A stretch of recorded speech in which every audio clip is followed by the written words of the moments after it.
Our first kartavya is to accelerate and sustain economic growth by enhancing productivity and competitiveness and building resilience to volatile global dynamics. Our second kartavya is to fulfill aspirations of our people and build their capacity, making them strong partners in India's path to prosperity. Our third kartavya, aligned with our vision of Sabka Saath, Sabka Vikas, is to ensure that every family, community, region, and sector has access to resources, amenities, and opportunities for meaningful participation. This threefold approach requires a supportive ecosystem. The first requirement is to sustain the momentum of structural reforms, continuous, adaptive, and forward-looking. Second, a robust and resilient financial sector is central to mobilizing savings, allocating capital efficiently, and managing risks. Third, cutting-edge technologies, including AI applications, can serve us as force multipliers for better governance. Reform Express. Our government has undertaken comprehensive reforms towards creating employment, boosting productivity, and accelerating growth. After the Prime Minister's announcement on Independence Day in 2025, over 350 reforms have been rolled out. This includes GST simplification, notification of labor codes, and rationalization of mandatory quality control orders. High-level committees have been formed, and in parallel, the central government is working with the state governments on deregulation and reducing compliance requirements. The Reform Express is well on its way and will maintain its momentum to help us fulfill our kartavya. I now move to specific proposals. Under our first kartavya, to accelerate and sustain economic growth, I propose interventions in 6 areas. 1. Scaling up manufacturing in 7 strategic and frontier sectors. 2. Rejuvenating legacy industrial sectors. 3. Creating champion MSMEs. 4. Delivering a powerful push for infrastructure. 5. Ensuring long-term security and stability. And 6. Developing city economic regions. Scaling up of manufacturing in 7 strategic and frontier sectors. Biopharma Shakti, meaning biopharma strategy for health advancement through knowledge, technology, and innovation. India's disease burden is observed to be shifting towards non-communicable diseases like diabetes, cancer, and autoimmune disorders. Biologic medicines are key to longevity and quality of life at affordable costs. To develop India as a global biopharma manufacturing hub,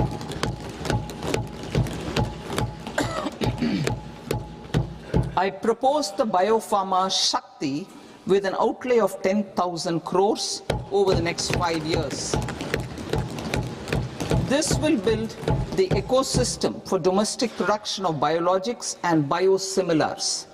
The strategy will include a biopharma-focused network with 3 new national institutes of pharmaceutical education and research, popularly known as NIPERs, and upgrading 7 existing ones.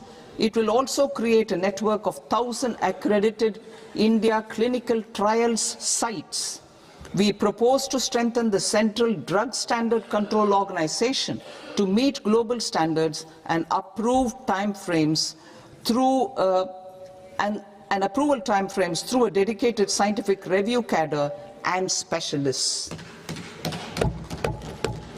India's semiconductor mission 1.0 expanded India's semiconductor sector capabilities. Building on this, we will launch ISM 2.0 to produce equipment and materials, design full-stack Indian IP, and fortify supply chains. We will also focus on industry-led research and training centers to develop technology and skilled workforce. The Electronics Components Manufacturing Scheme, launched in April 2025 with an outlay of 22,919 crores, already has investment commitments at double the targets. We propose to increase the outlay to 40,000 crores to capitalize on this momentum.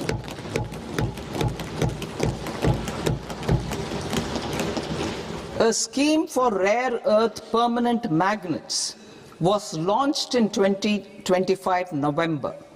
We now propose to support the mineral-rich states of Odisha, Kerala, Andhra Pradesh and Tamil Nadu to establish dedicated rare earth corridors to promote mining, processing, research and manufacturing. To enhance domestic chemical production and reduce import dependency, we will launch a scheme to support states in establishing 3 dedicated chemical parks through challenge route on a cluster-based plug-and-play model. Strong capital goods.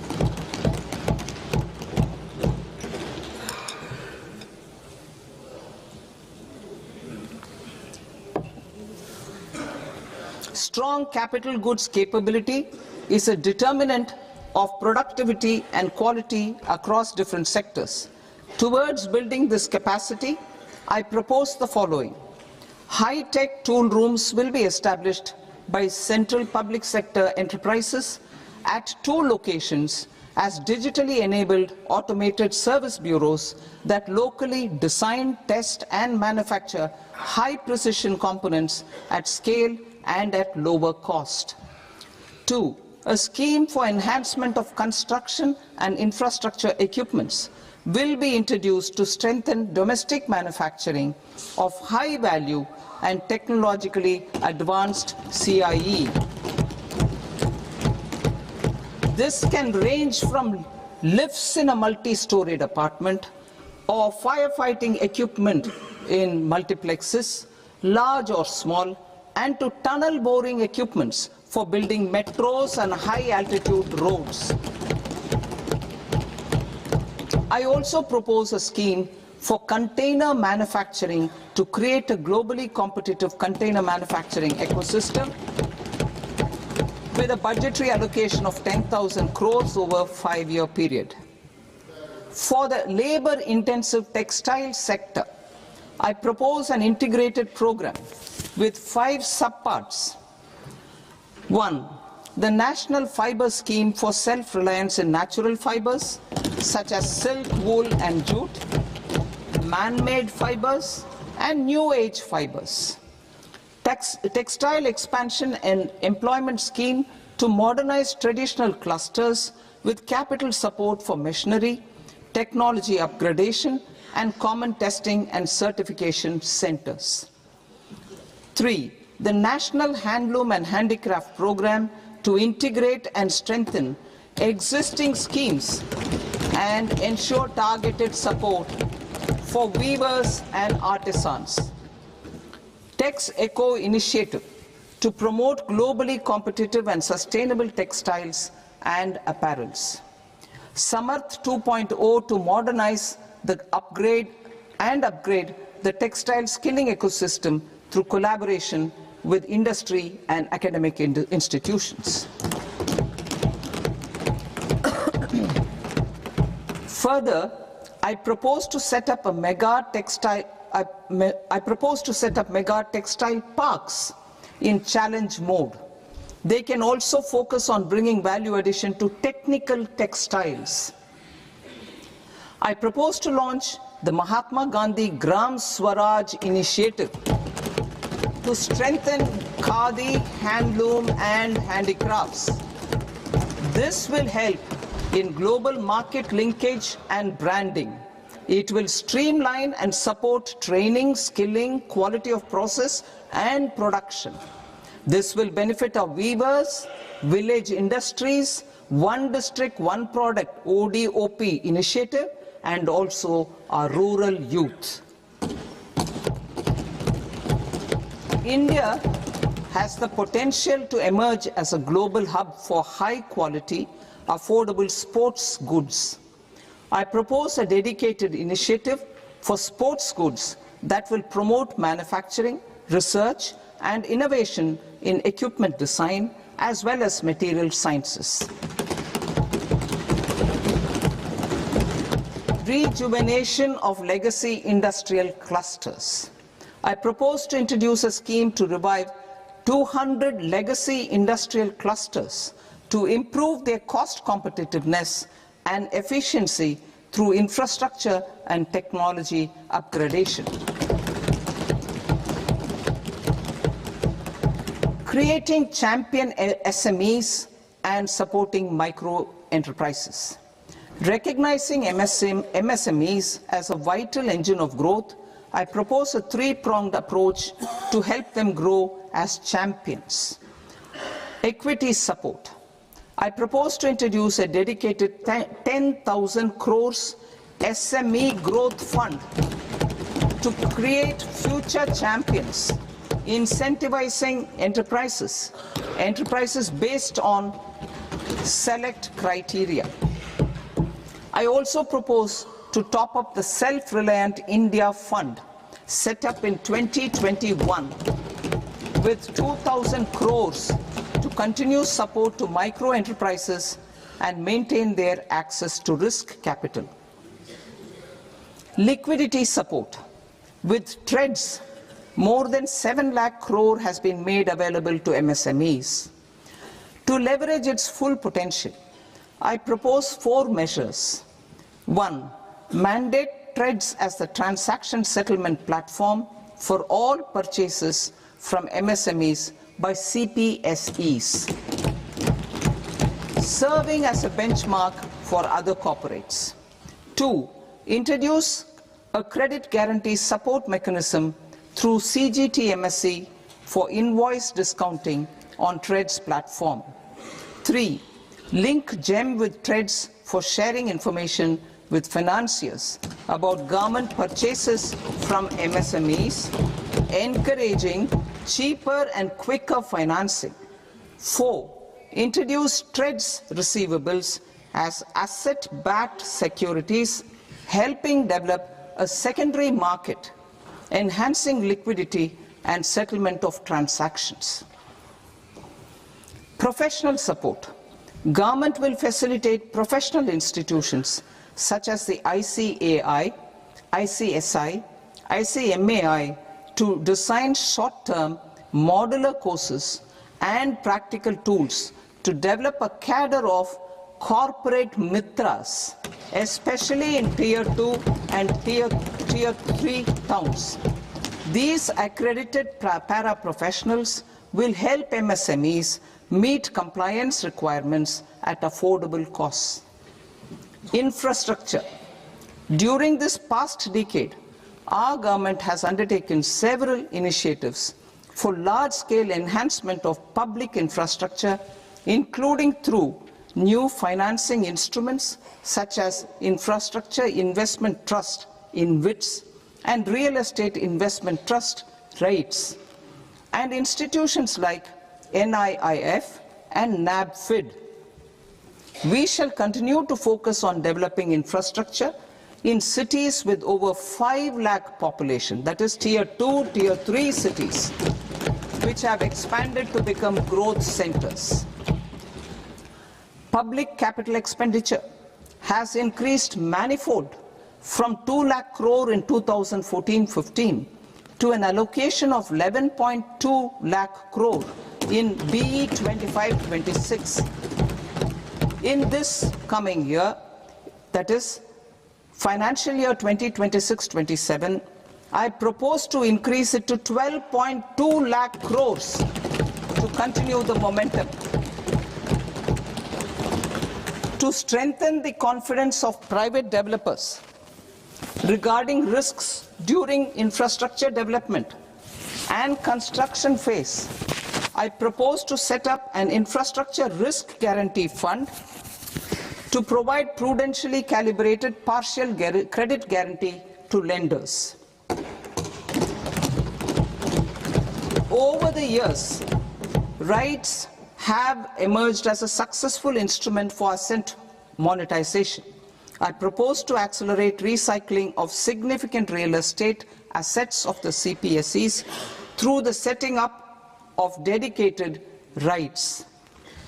To promote environmentally sustainable movement of cargo, I propose to 1. Establish new dedicated freight corridors connecting Dankuni in the east to Surat in the west.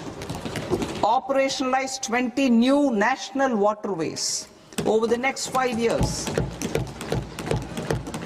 starting with National Waterways 5 in Orissa to connect mineral-rich areas of Talcher and Angul and industrial centers like Kalinga Nagar to the ports of Paradeep and Dhamra. Training institutes will be set up as regional centers of excellence for development of required manpower for these waterways. This will benefit youth in the entire stretch of the waterways to train and acquire skills. Further, a ship repair ecosystem catering to inland waterways will also be set up at Varanasi and Patna. And C. Launch a coastal cargo promotion scheme for incentivizing a modal shift from rail to road to increase the share of inland waterways and coastal shipping from 6% to 12% by 2047. To enhance last mile and remote connectivity and promote tourism, I propose to give incentives to indigenize manufacturing of seaplanes. A seaplane VGF scheme will be also introduced to provide support for operations. Carbon capture, utilization and storage. Aligning with the roadmap launched in December 2025, the carbon capture, utilization and storage technologies at scale will achieve higher readiness and in end-use application across 5 industrial sectors, including power, steel, cement, refineries, and chemicals. An outlay of 20,000 crore is proposed over the next 5 years for this purpose. City economic regions. Cities are India's engines of growth, innovation, and opportunities. We shall now focus on Tier 2, Tier 3 cities, and even temple towns, which need modern infrastructure and basic amenities. This budget aims to further amplify the potential of cities to deliver the economic power of agglomerations by mapping city economic regions based on their specific growth drivers. An allocation of 5,000 crore per CER over 5 years is proposed for implementing their plans through a challenge mode with a reform-cum-result-based financing mechanism. In order to promote environmentally sustainable passenger systems, we will develop 7 high-speed rail corridors between cities as growth connectors, namely Mumbai to Pune, Pune to Hyderabad, Hyderabad to Bengaluru, Hyderabad to Chennai, Chennai to Bengaluru, Delhi to Varanasi, Varanasi to Siliguri.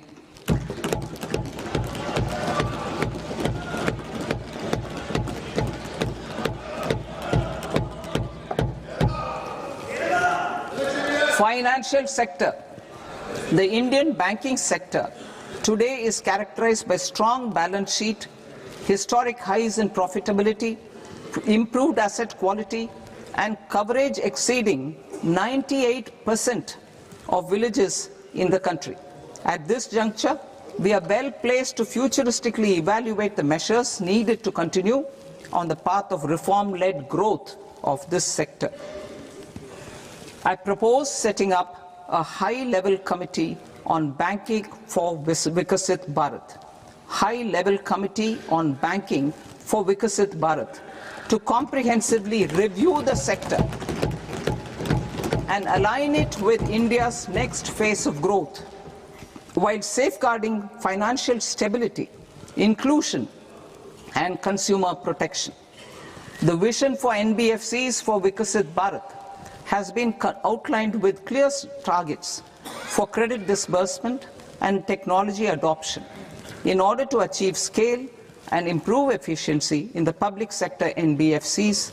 As a first step, it is proposed to restructure the Power Finance Corporation and Rural Electrification Corporation. I propose a comprehensive review of the foreign exchange management non-debt instruments rules to create a more contemporary, user-friendly framework for foreign investments consistent with India's evolving economic priorities. Corporate bond market. I propose to introduce a market-making framework with suitable access to funds and derivatives on corporate bond indices. I also propose to introduce total return swaps on corporate bonds. Municipal bonds. To encourage the issuance of municipal bonds of higher value by larger cities, I propose an incentive of 100 crore rupees for a single bond issuance. 100 crore rupees for a single bond issuance of more than 1,000 crore. The current scheme under Amrit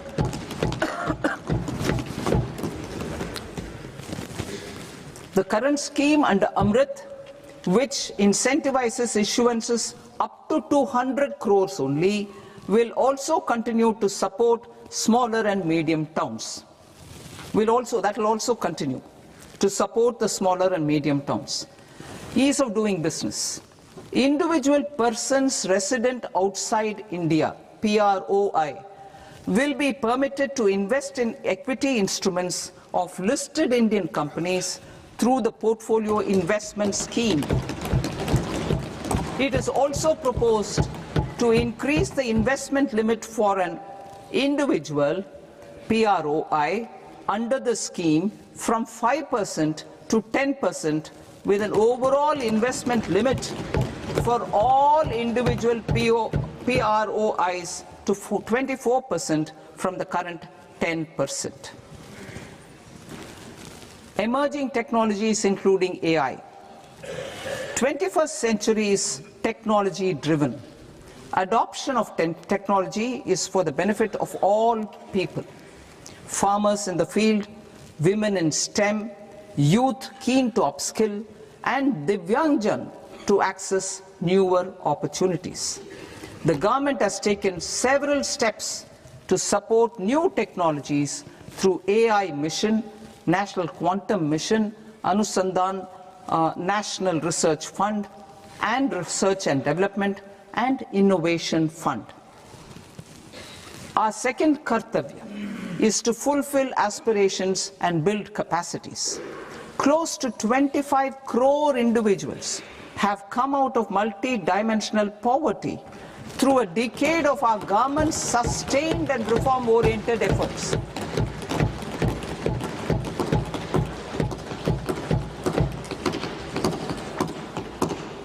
Our government has therefore decided to place a renewed emphasis on the service sector to provide a pathway to fulfilling aspirations of a youthful India with the following measures.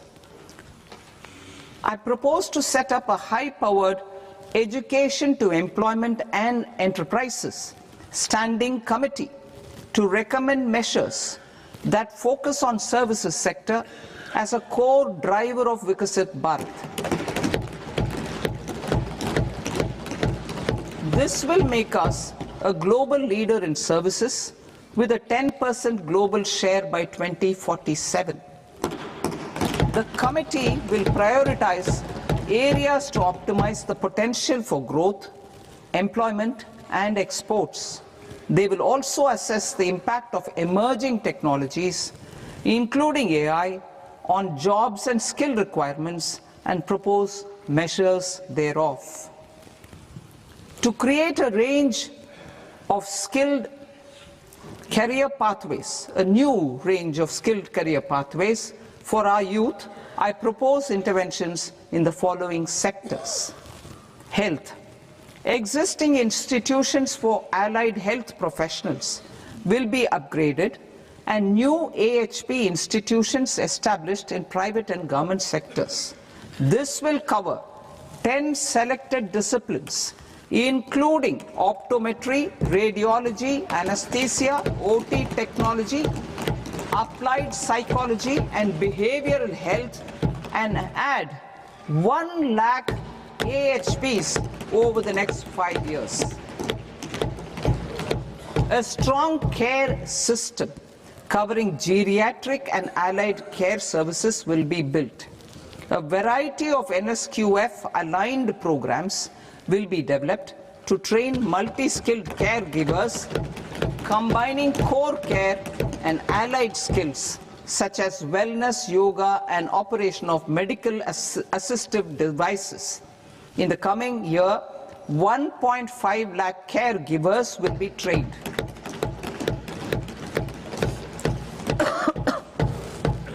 Hubs for medical value tourism.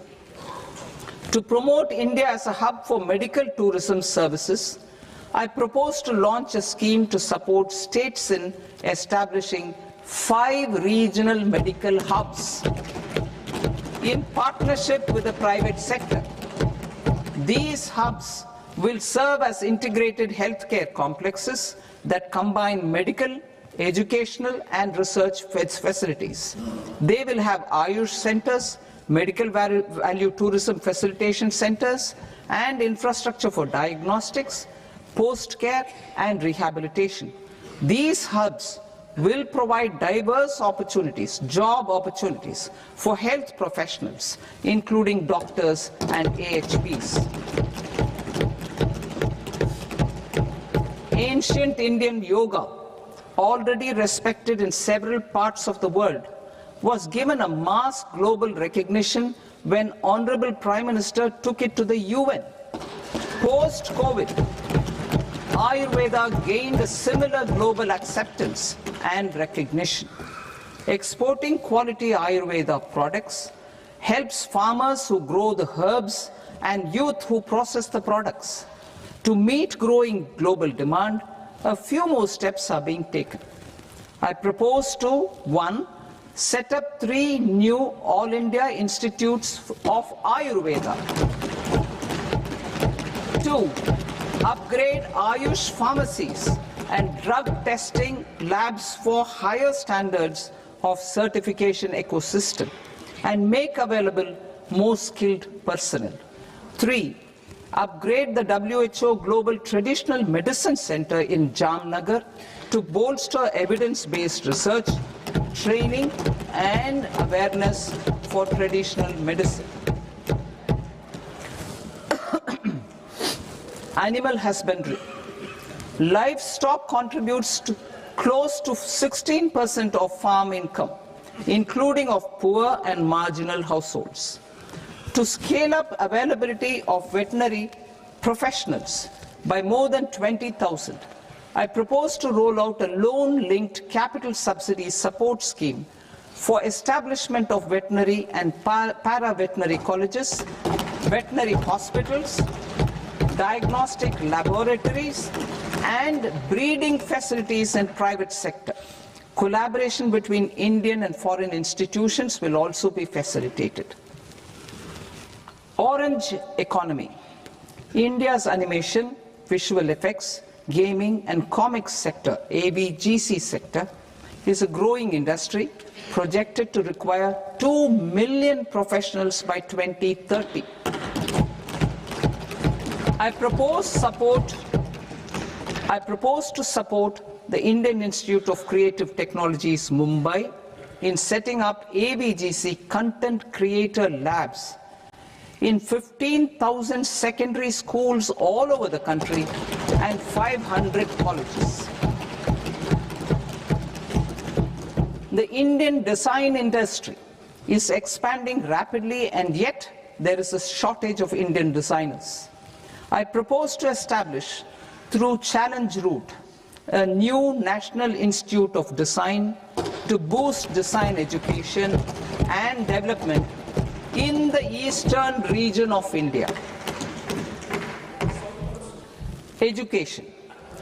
Our government will support states through Challenge Route in creating 5 university townships in the vicinity of major industrial and logistics corridors. These planned academic zones will host multiple universities, colleges and research institutions, skill centers and residential complexes. In higher education, STEM institutions, prolonged hours of study and laboratory work pose some challenges for girl students.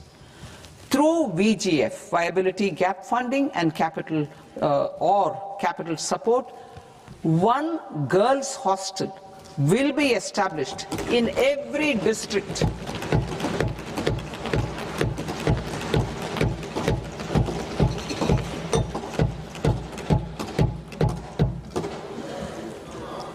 To promote astrophysics and astronomy via immersive experiences. 4 telescope infrastructure facilities will be set up or upgraded. The National Large Solar Telescope, the National Large Optical Infrared Telescope, the Himalayan Chandra Telescope, and the Cosmos 2 Planetarium. Tourism. The tourism sector has the potential to play a large role in the employment generation, forex earnings, and expanding the local economy. I propose to set up a National Institute of Hospitality by upgrading the existing National Council for Hotel Management and Catering Technology. It will function as a bridge between academia, industry, and government. I also propose a pilot scheme for upskilling 10,000 guides in 20 iconic tourist sites through a standardized, high-quality, 12-week training course in hybrid mode in collaboration with the Indian Institute of Management.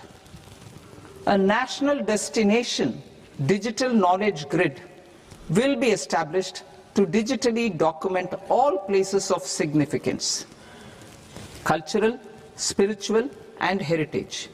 This initiative will create a new ecosystem of jobs for local researchers, historians, content creators, and technology partners. India has the potential and opportunity to offer world-class trekking and hiking experience. We will develop ecologically sustainable mountain trails in Himachal Pradesh, Uttarakhand, and Jammu Kashmir. Also in Araku Valley in the Eastern Ghats and Podigai Malai in the Western Ghats. Turtle trails along key nesting sites in the coastal areas of Odisha, Karnataka, and Kerala. And 3 bird watching trails along the Pulikat Lake in Andhra Pradesh, Tamil Nadu. It's on the border. Under the visionary leadership of Honorable Prime Minister, we established the International Big Cat Alliance in 2024. This year, India is hosting the first ever Global Big Cat Summit, where heads of governments and ministers from 95 range countries will deliberate on collective strategies for conservation. Heritage and culture tourism. I propose to develop 15 archaeological sites, including Lothal, Dolavira, Rakigadi, Adichanallur, Saranath, Hastinapur, and Leh Palace into vibrant experiential cultural destinations. Excavated landscapes will be open to the public through curated walkways. Immersive storytelling skills and technologies will be introduced to help conservation labs, interpretation centers, and guides. The sports sector provides multiple means of employment, skilling, and job opportunities. Taking forward the systematic nurturing of sports talent which is set in motion through the Khelo India program earlier, I propose to launch a Khelo India mission to transform the sports sector over the next decade. The mission will facilitate an integrated talent development pathway supported by training centers which are foundational, intermediate, and elite levels. B, systematic development of coaches and support staff. C, integration of sports science and technology. D, competitions and leagues to promote sports culture and provide platforms. And E, development of sports infrastructure for training and competition. Our third Kartavya aligns with our vision of Sabka Saath, Sabka Vikas towards Vikasit Bharat. This requires targeted efforts for 1. Increasing farmer incomes through productivity enhancement and entrepreneurship, with special attention to small and marginal farmers. B. Empowering Divyangjan through access to livelihood opportunities, training, and high-quality assistive devices. C. Empowering the vulnerable to access mental health and trauma care. D. Focus on the Purvodaya states and the Northeast region to accelerate development and employment opportunities. Fisheries. We will undertake initiatives for integrated development of 500 reservoirs and Amrit Sarovars. 2. Strengthen the fisheries value chain in coastal areas and enable market linkages involving startups and women-led groups together with fish farmer producer organizations. Animal husbandry. To provide quality employment opportunities in rural and peri-urban areas, we will support the animal husbandry sector in entrepreneurship development through A.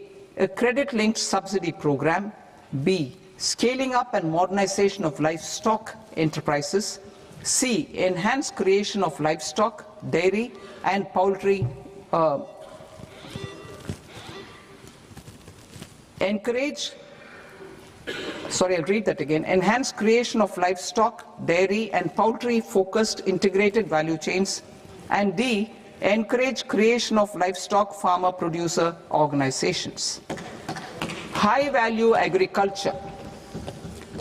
To diversify farm outputs, increase productivity, enhance farmers' incomes, and create new employment opportunities, we will support high-value crops such as coconut, sandalwood, cocoa, cashew in the coastal areas, agar trees in northeast, and nuts such as almonds, walnuts, and pine nuts in our hilly regions. These, all of them, will be supported. India is the world's largest producer of coconuts. About 30 million people, including nearly 10 million farmers, depend on coconuts for their livelihood. To further enhance competitiveness in coconut production, I propose a coconut promotion scheme to increase production and enhance productivity through various interventions, including replacing and non-productive trees with new saplings or plants or varieties in major coconut growing states. A dedicated program is proposed for Indian cashew and cocoa to make India self-reliant in raw cashew and coconut production and processing, enhance export competitiveness, and transform Indian cashew and Indian cocoa into premium global brands by 2030. Sandalwood. Sandalwood is closely linked to India's social and cultural heritage. Our government will partner with state governments to promote focused cultivation and post-harvest processing to restore the glory of the Indian sandalwood ecosystem, to rejuvenate old, low-yielding orchards, and expand high-density cultivation of walnuts, almonds, and pine nuts. We will support a dedicated program to enhance farmer incomes and in bringing value addition by engaging youth.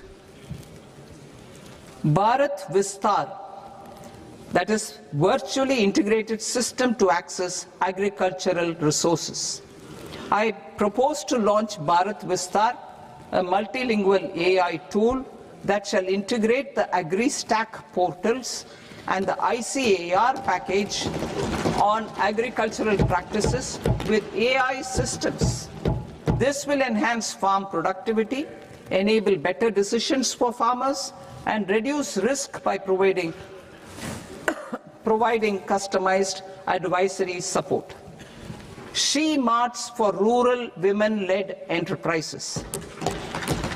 Building on the success of Lakpati Didi program, I propose to help women take the next step from credit-linked livelihoods to being owners of enterprises. Self-help entrepreneur, She Marts will be set up as community-owned retail outlets within the cluster-level federations through enhanced and innovative financing instruments. Empowering Divyangjan. Divyangjan Kaushal Yojana. Information technology, AVGC sectors, hospitality and food and beverages sectors often offer task-oriented and process-driven roles which are suitable for Divyangjan. We will ensure dignified livelihood opportunities through industry-relevant and customized training specific to each Divyangjan group. Divyang Sahara Yojana. Timely access to high-quality assistive devices for all eligible Divyangjan is a fundamental need.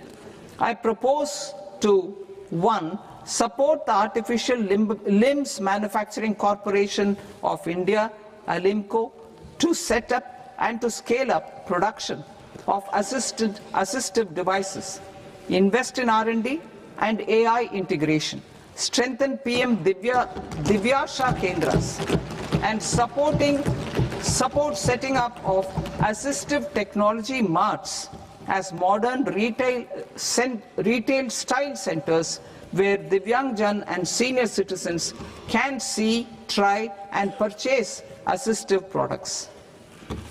Reaffirming our commitment to mental health and trauma care. There are no national institutes for mental health care in North India.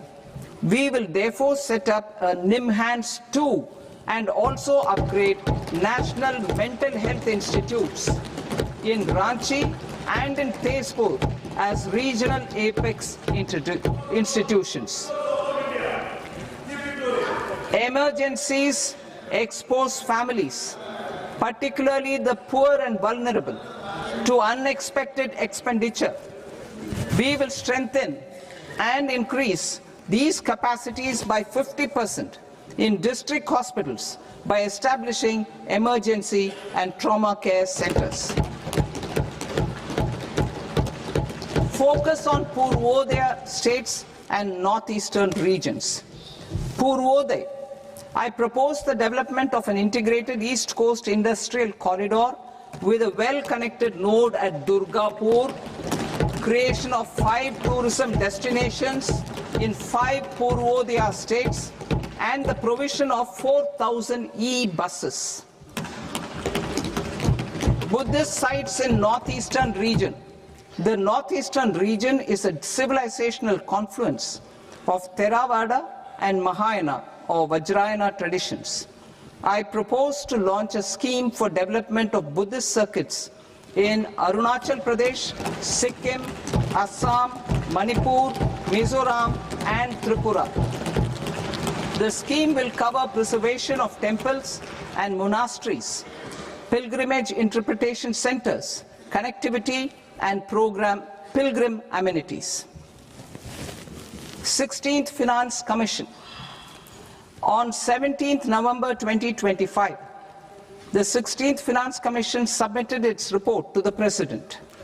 As mandated under Article 281 of the Constitution, the government is to lay the report along with the explanatory memorandum on the action taken report on the recommendations of the Commission in Parliament, which, Sir, Honourable Speaker, you've allowed me to do at the commencement of the session.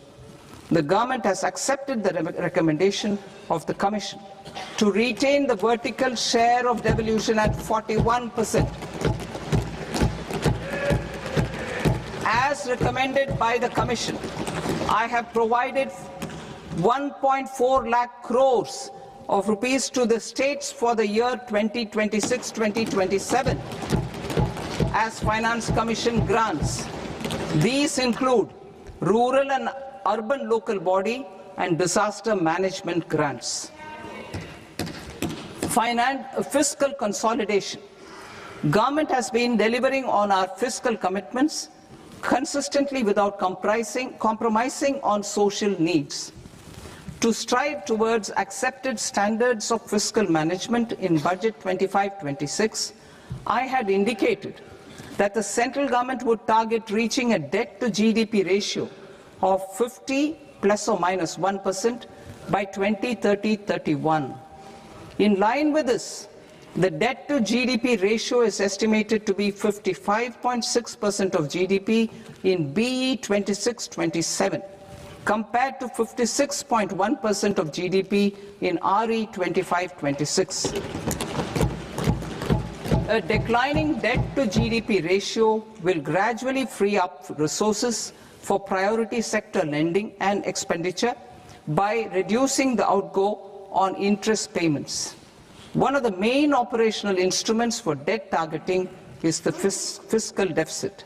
I am happy to inform this august House that I fulfilled my commitment made in 2021-2022 to reduce fiscal deficit below 4.5% of GDP by 25-26. In RE 25-26, the fiscal deficit has been estimated at par with BE of 2025-26 at 4.4% of GDP.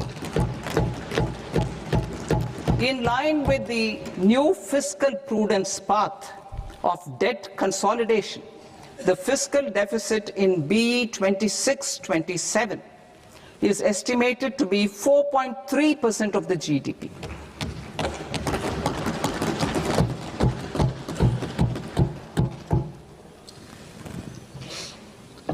The revised estimates of the non-debt receipts are 34 lakh crore rupees, of which the centre's net tax receipts are 26.7 lakh crore. The revised estimate of the total expenditure is 49.6 lakh crore rupees, of which the capital expenditure is about 11 lakh crores. Budget estimates 2026 to 2027. Coming to 26-27, the non-debt receipts and the total expenditure are estimated as 36.5 lakh crore and 53.5 lakh crore respectively. The centre's net tax receipts are estimated at 28.7 lakh crore rupees. To finance the fiscal deficit, the net market borrowings from dated securities are estimated at 11.7 lakh crore rupees. The balance financing is expected to come from small savings and other sources. The gross market borrowings are estimated at 17.2 lakh crore rupees. I'll now move to Part B. Part B, direct taxes.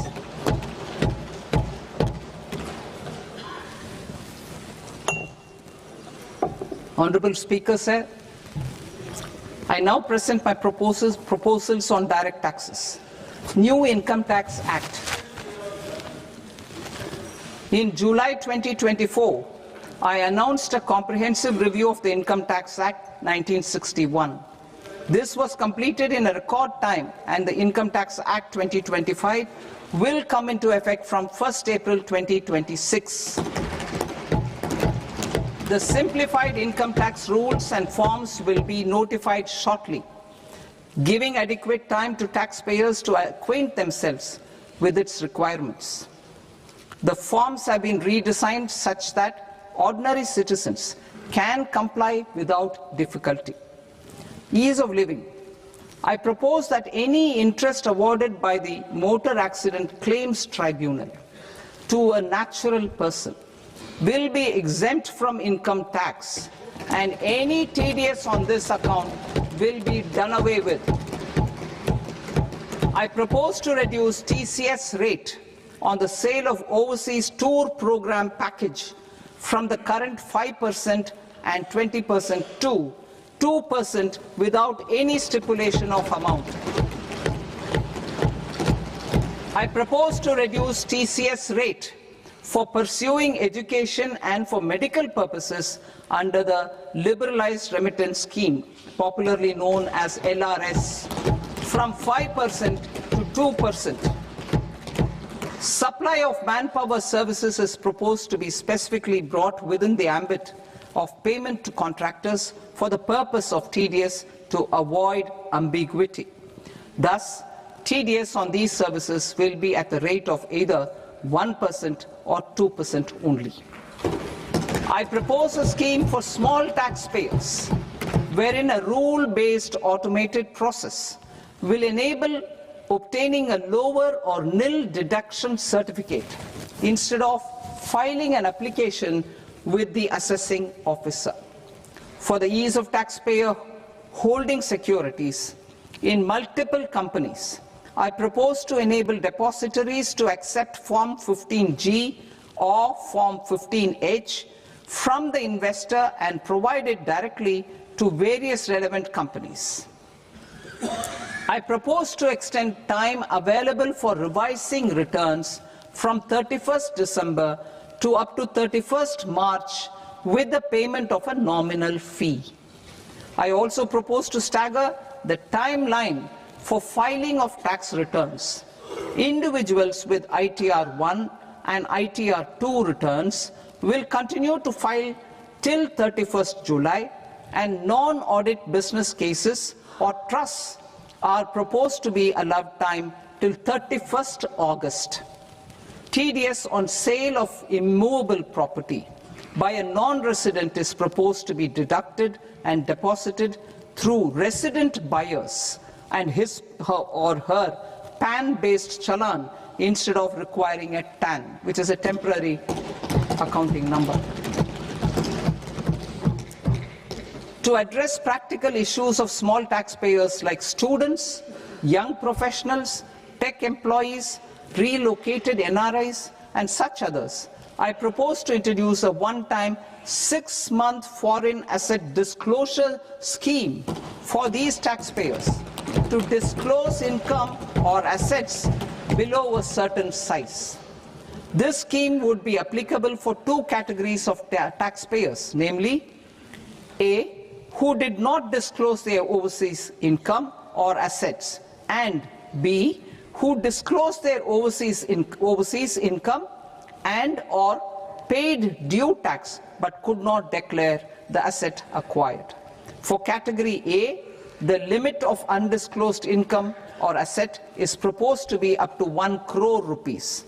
They need to pay 30% of fair market value of asset or 30% of undisclosed income as tax and 30% as additional income tax in lieu of penalty, and would thereby get immunity from prosecution. For category B, Asset value is proposed to be up to 5 crore rupees. Here, immunity from both penalty and prosecution will be available with a payment of fee of 1 lakh rupees. Rationalizing penalty and prosecution. Multiplicity of proceedings are hindrance to the ease of doing business. I propose to integrate assessment and penalty proceedings by way of a common order for both. There will be no interest liability on the taxpayer on the penalty amount for the period of appeal before the first appellate authority, irrespective of the outcome of appeal process. Further, quantum of prepayment is being reduced from 20% to 10% and will continue to be calculated only on core tax demand. As an additional measure for reducing litigation, I propose to allow taxpayers to update their returns even after reassessment proceedings have been initiated, and an additional 10% tax rate over and above the rate applicable for the relevant year. The assessing officer will then use only this updated return in his proceedings. There is already a framework for immunity from penalty and prosecution in the cases of underreporting. I propose to apply this framework for immunity to misreporting too. However, in such a case, the taxpayer will need to pay 100% of the tax amount as an additional income tax over and above the tax and interest due. Penalties for certain technical defaults, such as failure to get accounts audited, non-furnishing of transfer pricing audit report, and default in furnishing statement for financial transactions are proposed to be converted into fee.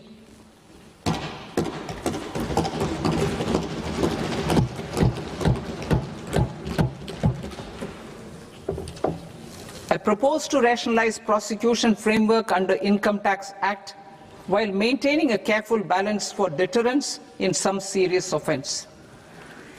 Non-production of books of account and documents and requirement of TDS payment where payment is made in kind are being decriminalized. Further, minor offences will attract fine only. The remaining prosecutions will be graded commensurate with the quantum of offence. They will entail only simple imprisonment with maximum imprisonment reduced to 2 years and power to courts to convert even those into fines. There is no penalty. There is no penalty presently for non-disclosure of non-immovable foreign assets with aggregate value less than 20 lakh rupees.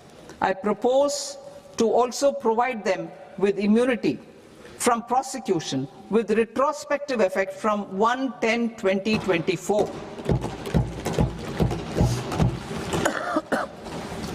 Cooperatives.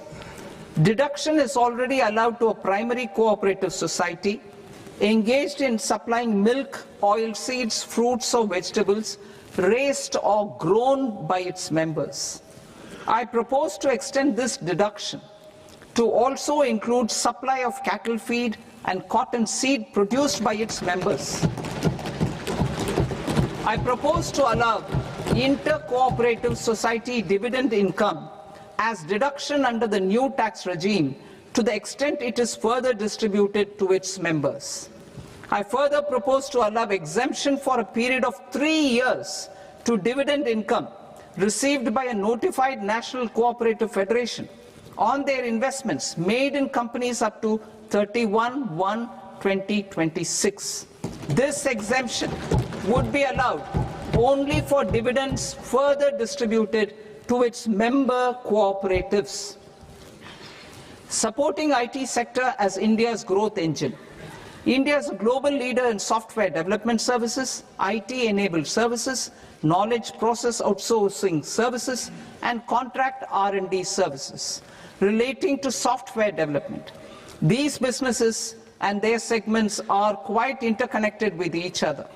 All these services are proposed to be clubbed under a single category of information technology services with a common safe harbor margin of 15.5% applicable to all. The threshold for availing safe harbor for IT services is being enhanced substantially from 300 crore rupees to 2,000 crore rupees. Safe harbor for IT services shall be approved by an automated rule-driven process without any need for tax officer to examine and accept the application. Once applied by an IT services company, the same safe harbor can be continued for a period of 5 years at a stretch at its choice. For IT services companies who want to conclude advanced pricing agreement, APA, I propose to fast-track unilateral APA process for IT services and endeavor to conclude it within a period of 2 years. The period of 2 years can be extended by a further period of 6 months on taxpayers' request. I propose to extend the facility of modified returns available to the entity entering APA to its associated entities also. Attracting global business and investment. Recognizing the need to enable critical infrastructure and boost investment in data centers, I propose to provide tax holiday till 2047 to any foreign company that provides cloud services to customers globally by using data center services from India. It will, however, need to provide services to Indian customers through an Indian reseller entity. I also propose to provide a safe harbor of 15% on cost in case the company providing data center services from India is a related entity. To harness the efficiency of just-in-time logistics for electronic manufacturing, I propose to provide safe harbor to non-residents for component warehousing in a bonded warehouse at a profit margin of 2% of the invoice value. The resultant tax of about 0.7% will be much lower than in competing jurisdictions. To provide fillip to toll manufacturing in India, I propose to provide exemption from income tax for 5 years to any non-resident who provides capital goods, equipment or tooling to any toll manufacturer in a bonded zone. To encourage vast pool of global talent to work in India for a longer period of time, I propose to provide exemption to global, non-India sourced income of a non-resident expert for a stay period of 5 years under notified schemes. I propose to provide exemption from minimum alternate tax, the MAT, to all non-residents who pay tax on presumptive basis. Tax administration. I propose to constitute a joint committee of Ministry of Corporate Affairs and Central Board of Direct Taxes for incorporating the requirements of income computation and disclosure standards, the ICDS, in the Indian Accounting Standards, IND AS itself. Separate accounting requirement based on ICDS will be done away with from the tax year 27-28. To support Prime Minister Modi's vision of homegrown accounting and advisory firms to become global leaders, I propose to rationalize the definition of accountant for the purposes of safe harbor rules. Other tax proposals. Change in taxation of buyback was brought in to address the improper use of buyback route by promoters. In the interest of minority shareholders, I propose to tax buyback for all types of shareholders as capital gains. However,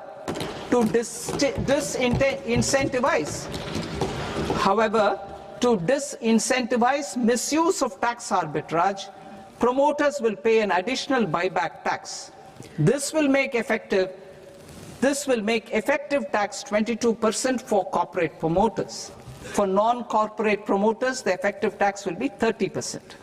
TCS rate for sellers of specific goods, namely alcoholic liquor, scrap and minerals, will be rationalized to 2%, and that on tendu leaves will be reduced from 5% to 2%.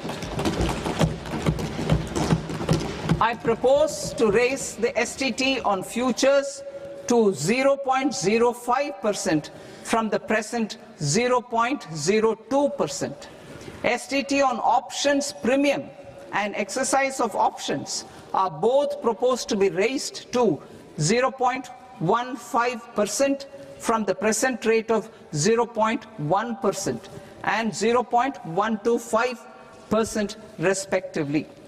We reformed the taxation landscape for corporates in 2019 by providing them a simplified regime with lower tax rate so that they could productively focus on business rather than on claim of deductions and exemptions.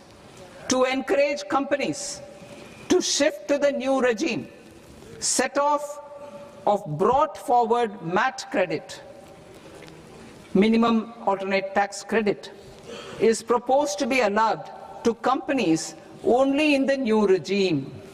Set-off using available MAT credit is proposed to be allowed to an extent of 1/4 of the tax liability in the new regime. MAT is proposed to be made final tax, so there will be no further credit accumulation from 1st April 2026. In line with this change, the rate of final tax is being reduced to 14% from the current MAT rate of 15%.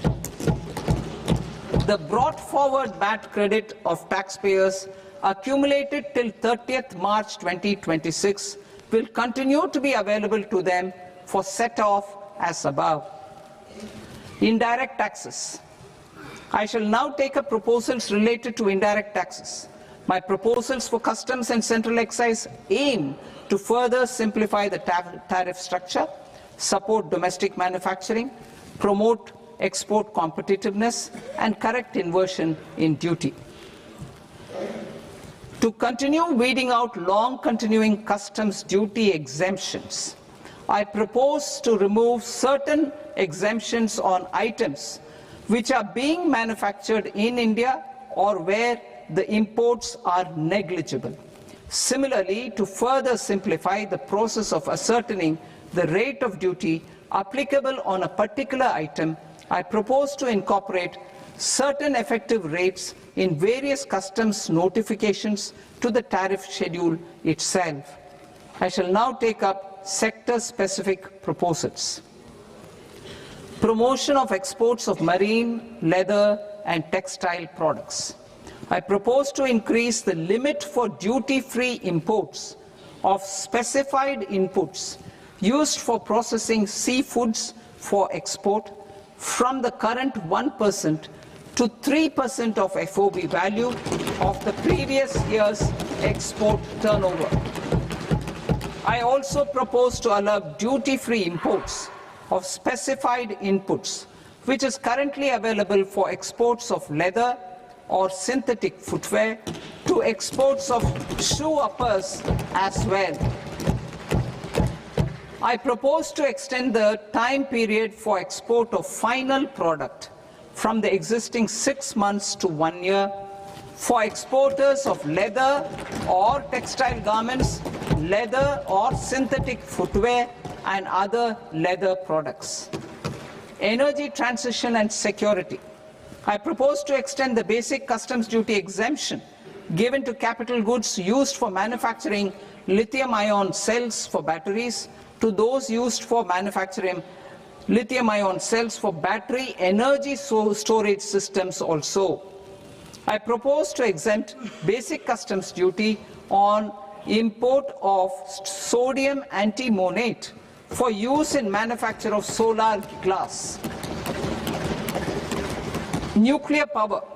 I propose to extend the existing basic customs duty exemption on imports of goods required for nuclear power projects till the year 2035 and expand it for all nuclear plants irrespective of their capacity. Critical minerals. It is proposed to provide basic customs duty exemption to the import of capital goods required for the processing of critical minerals in India. Biogas blended CNG. I propose to exclude the entire value of biogas while calculating the central excise duty payable on biogas blended CNG. Civil and defense aviation. I propose to exempt basic customs duty on components and parts required for the manufacture of civilian training and other aircrafts. It is proposed to exempt basic customs duty on raw materials imported for the manufacture of parts of aircraft to be used in maintenance, repair, or overall requirements by units in the defense sector. Electronics. To deepen value addition in the consumer electronics sector, I propose to exempt basic customs duty on specified parts used in the manufacture of microwave ovens. Special economic zone.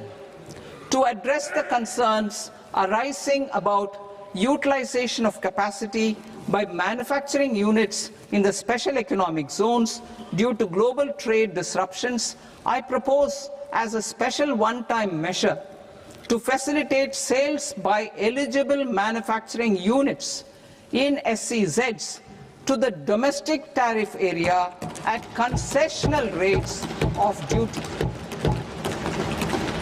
The quantity of such sales will be limited to a prescribed proportion of their exports.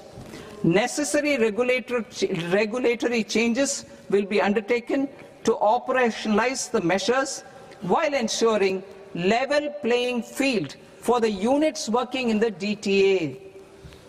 Ease of living. To rationalize the customs duty structure for goods imported for personal use, I propose to reduce the tariff rate on all dutiable goods imported for personal use from 20% to 10%. To provide relief to patients, particularly those suffering from cancer, I propose to exempt basic customs duty on 17 drugs or medicines.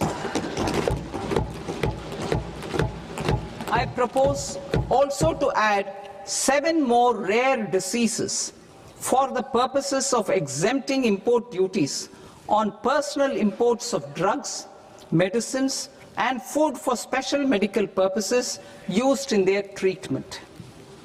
Customs process. India's role and share in the global trade is poised for a major leap in line with our ambition and journey towards Vikasit Bharat. In this regard, I propose many measures for custom processes to have minimal intervention for smoother and faster movement of goods and greater certainty to the trade. Trust-based systems. I propose to enhance duty deferral period for Tier 2 and Tier 3 authorized economic operators, known as AEOs, from 15 days to 30 days. I propose to provide eligible manufacturer importers the same duty deferral facility. This should encourage them to get themselves accredited as a full-fledged Tier 3 AEO in due course. To provide greater certainty and for better business planning, I propose to extend validity period of advance ruling binding on customs from the present 3 years to 5 years. In the spirit of the whole of government approach,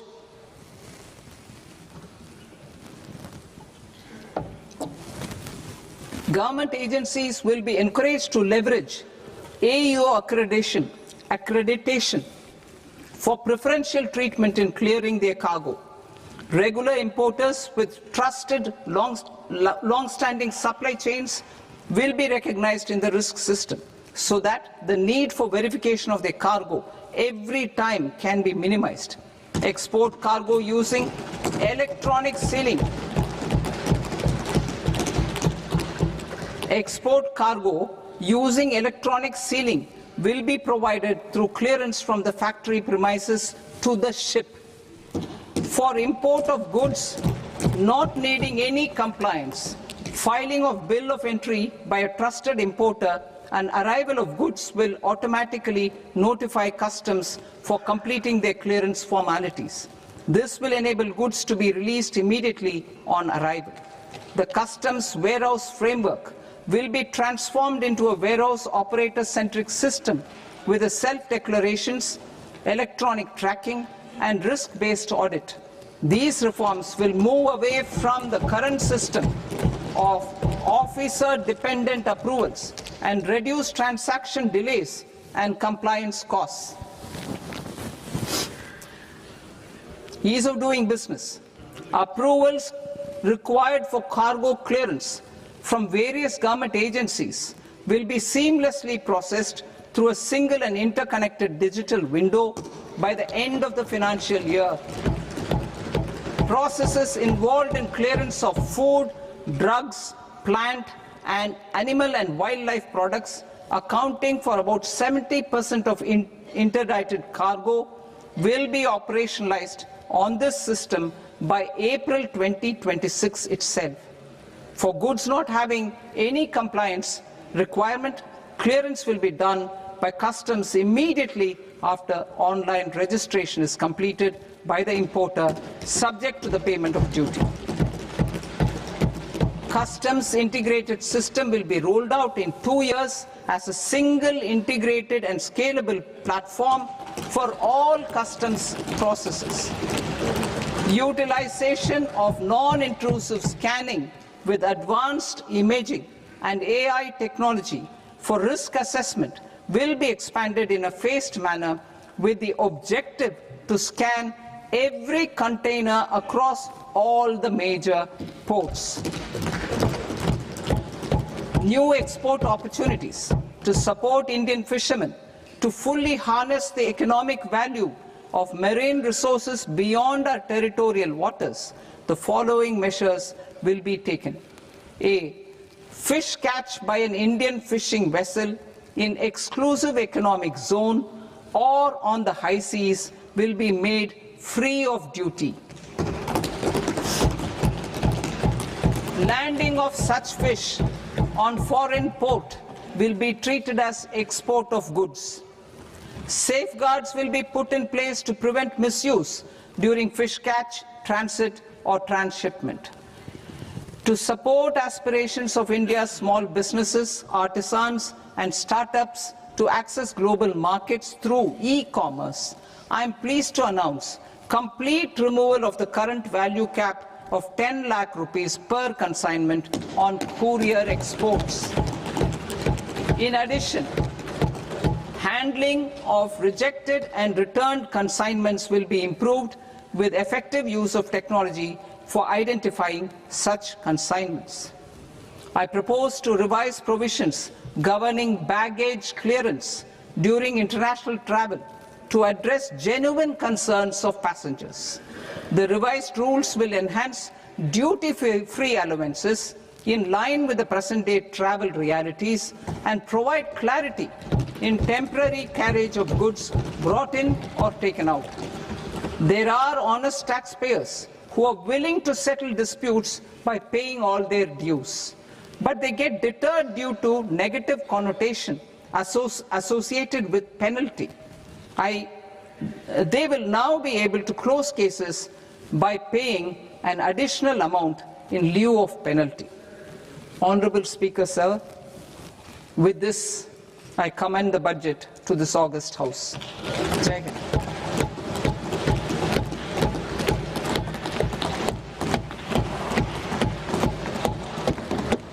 One and a half hours. Item number 3, माननीय वित्त मंत्री जी।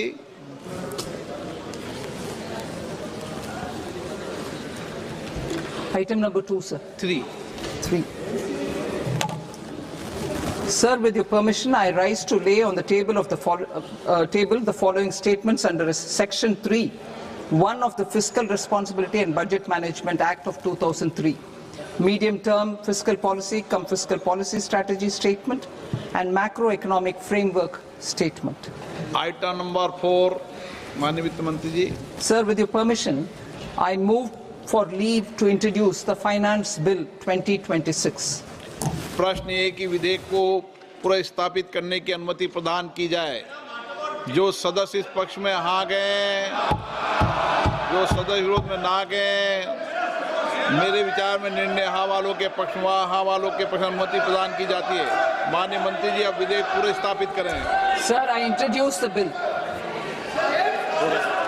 माननीय सदस्यगण, आपको सूचित किया जाता है कि माननीय वित्त मंत्री जी के बजट भाषण की कॉपी पब्लिकेशन काउंटर पर ली जाती है. बजट भाषण और बजट से संबंधित दस्तावेज आपके मोबाइल फोन और मेंबर पोर्टल्स पर ही उपलब्ध है. सभा की कार्रवाई कल सोमवार दिनांक 2 फरवरी 2026 को प्राप्त 11 बजे तक के लिए स्थगित की जाती है.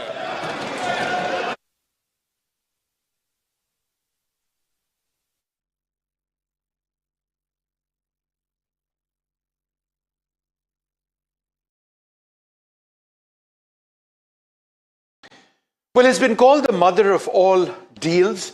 It's a huge free trade agreement that India has signed with the European Union, one that potentially has a chance at altering or impacting the lives of up to 2 billion people, not just in our country, but in Europe as well. If you look at the overall numbers, it could be between $25 and $27 trillion in terms of the overall marketplace. How does this fit into the broader India story? As we look for a developed nation status by 2047, we've got the Minister Piyush Goyal with us. He's been working on so many of these free trade agreements, and it really does make a big difference. So what I thought I'd